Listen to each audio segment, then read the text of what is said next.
Hey, what's up, Student Life? I am just getting home from work. I figured I would stop and talk with you guys for just a second.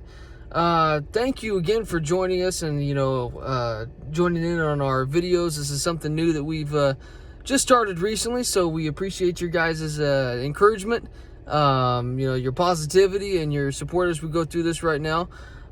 Speaking of which, last Sunday was actually our first all online service. There was no live service whatsoever, and you'd be surprised at the turnout. It was like, I would go as far as to stretch it out and say that there was probably 5 times the amount of people that normally show up on Sunday that watch the service online. Like, it was crazy. Way more than we expected, way more than we ever thought we were going to get. It was insane. And it made me think, I was like, okay, so with that many people, what in the world's stopping people from coming to church? Like, what the heck's wrong with people? Why are there so many people? They obviously want Jesus. They obviously want to go to church, or at least hear church. They want to hear from Pastor Dave, just like I know that our students want to hear from Pastor Louie and from our communicators on the Student Life team. And so it really made me wonder, what's stopping people? And I know a lot of the people that listened last Sunday, some were from other states, and some were out on vacation, out of town. And I think that's awesome. I really do that. We can reach other states and other areas. I love when people get to watch from out there. I love when people are on vacation, but they still want to get church, and they still want to listen and things like that. So I think that's really cool. But a lot of people that were watching, I also noticed, are people that we just haven't seen in a few weeks. Some are people that we haven't seen in a month or two, or even some that we haven't seen in a year. So it just made me wonder, what? There's something in between, because some people, they want to to experience church, they just don't want to go to church. It's like, so what is it that gets people so in between? Excuse me. But I started thinking about it. I thought, there's got to be some, little portion, some majority, some portion of people who maybe don't want to go to church because they don't feel qualified to go to church. Some people, think maybe, I'm going through something, or, I'm doing something right now and I know it's not right, or, I've got this going on, or I've got that going on. So, I don't want to go to church. And I think it's just, it blows my mind how we can let our minds get tricked into thinking that church is a place to go to when we have it all together. It's like, people think, I'm going to wait until I've got it all together, and until I've got nothing going on, and I've got no bad habits, and, my family's great, and until I like my parents again, and, then I'm going to go to church. And it's like, that's never going to happen. That's too perfect. Life just doesn't work that way. But it's like we trick ourselves into thinking that we have to be perfectly presentable and, ready, and then it's time to go to church. But it's like, church isn't the place to go to when you have it all figured out. Church is the place to go to in order to get it all figured out. That's where you're supposed to get the support and the love, from our leaders and from your friends that are all kind of, trying to do the same thing and go in the same area. So, it's people are, just going round and round trying to think, how do I do it? How do I do it? But it's like, check it out. Church isn't a museum for the perfect. It's a hospital for the broken. You should write that down or listen to it again. Let's just really, really let that sink in. Let that burn in there for a second. Church isn't a museum for the perfect. We don't put people up on pedestals and go, wow, I want to be like them. Wow, I want to do that, or I want to look like that, or I want to act like that, or I want to be like that guy. And, we can catch ourselves doing that sometimes, but that's not the purpose behind church. The purpose behind church is to be a hospital for the broken. We bring our brokenness. We bring our broken relationships, our broken attitudes, our broken personalities, our broken whatever the case may be, our broken faith or our broken trust, whatever the case, and we bring that to church, and we receive that healing from the only one that can truly give us that deep healing on that level. And then we leave it there.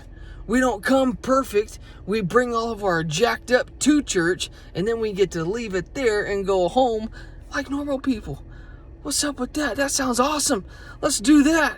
So, I mean, that's the idea behind church, is to bring all your jacked up, to bring your brokenness, and then you get to leave that at the altar. You get to unload that and then go home and not have to worry about it again. And then you get to do the same thing the next week for whatever else jacked up happens. I mean, but if we're not careful, then this shame and this guilt and this doubt will start to creep into our mind and convince us that, no, we can't go to church. We got something going on. You know what I did this week? No. I didn't have school all week. There was no sports all week. I got bored and I did something really stupid. I ain't going to church now. And we catch ourselves, we get in these little, it's like a little catch-22 to where it's like, I'm not going to go to church. So then now you're not getting that positivity in your life. So now you're going to go back and do something even more stupid. You're going to do something stupid again. Like, you know what I mean? So it gets bad. The back and forth that we get caught into, it's really, really dangerous. Ooh, it's really dangerous. I mean, and we're talking about, and some people may be saying, you know what, I just like the videos. You know, I just like to watch the excuse me. I just like to watch the videos, or I just, like to do this, and I just don't want to go.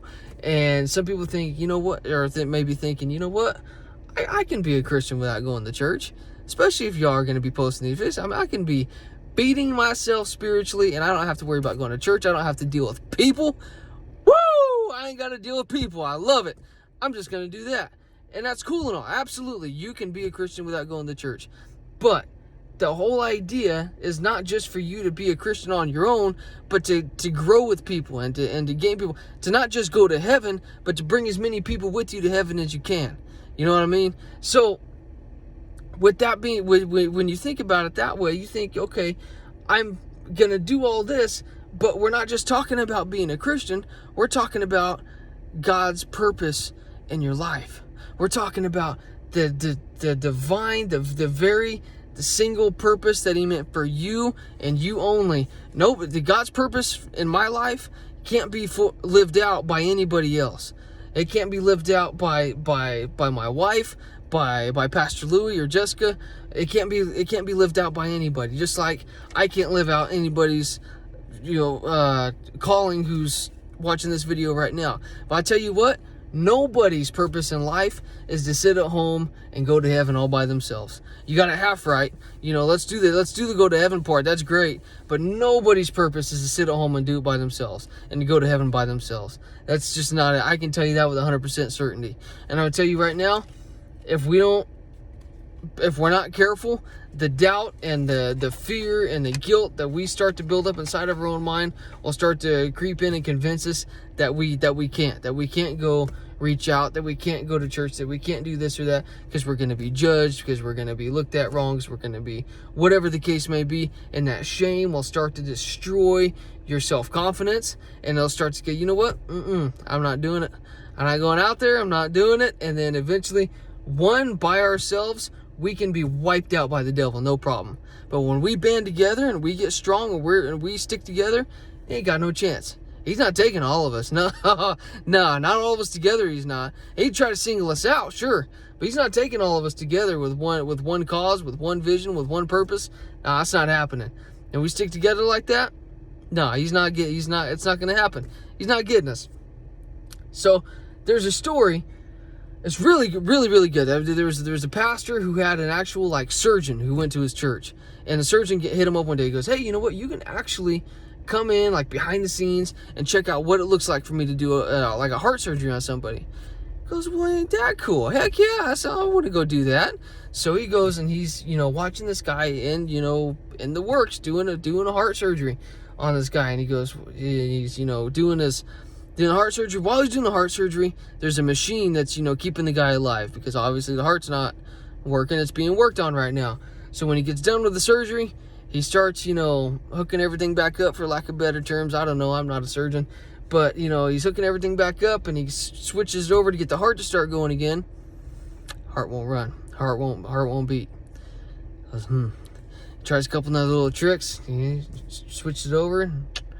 Heart's not working. It's like, well, dadgummit. So he goes over to the guy's ear.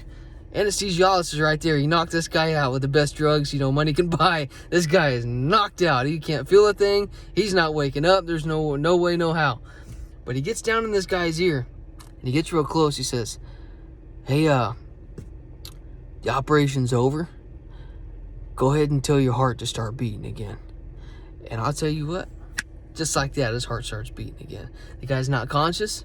He's not doing nothing. He's not awake. He doesn't even know what's going on, but his mind heard to tell the heart to start beating again. Your mind is more powerful than you will ever know. It can start things and it can finish things before you ever even know it's happening. And I tell you what, that is your strongest tool and asset. And if you let the devil creep into your mind and start to poison your mind and plant those negative seeds in your mind, then you will be, that's the whole idea. He wants to go in there and put that doubt, put that fear, put that shame in you, and remind you, hey, dude, come on, you're antisocial, remember? You're shy. You don't want to go hang out with a bunch of people. You don't like crowds. Like, you don't want to go to church. Come on. Don't go to that small group. You don't even like playing volleyball. You don't want to go do that. You don't want to. If you let the devil control your mind, you're giving up the biggest and most powerful tool that you have. And then, like I said, it can start and finish things before you ever know it, before you ever even, get to stop or think about it. It's done. Don't let the devil control your mind. I mean, the last thing, obviously, I want everybody to watch these videos. I want everybody, get a big, to follow on social media, things like that. Speaking of, wanting everything that God has for you, I want everybody, I feel like these videos have a lot to offer, for our students and things like that. And the future ones will as well. So I definitely want that. But most of all, I want everybody to come together. I want everybody to come together. I don't know, guys. I don't know when the next student service is going to be. I wish I could say tomorrow. I would hands down, I would make it work and we would do it tomorrow. But I mean, I don't know, guys. I really don't. Whenever that time comes and we're able to have a youth service, I will let you guys know as soon as I do. There'll be another video and it'll be informational. You guys will be able to check that out. And we'll, be able to let you guys know when we're going to be able to do it. But until then, we're going to stay together. We're going to stand together, stand strong, through social media, through the videos, through these devotionals, being posted by multiple people. And when the time comes that we are able to have a live service, I really do hope that we have a good turnout and that people come expecting. Definitely come expecting, because I think God's going to, not that he's gone, but he's going to come back with a vengeance. That our services are going to come back with a vengeance. That we're going to take what the devil meant for evil, and God's going to turn it for good. That we're going to become stronger, we're going to become closer, and this youth group that we have is going to become more powerful than anything that our church has ever experienced before. And I'm excited. I don't know if you guys noticed, but I am really excited. So we love you guys, we miss you guys, and we hope to see you guys as soon as humanly possible. All right, love you guys.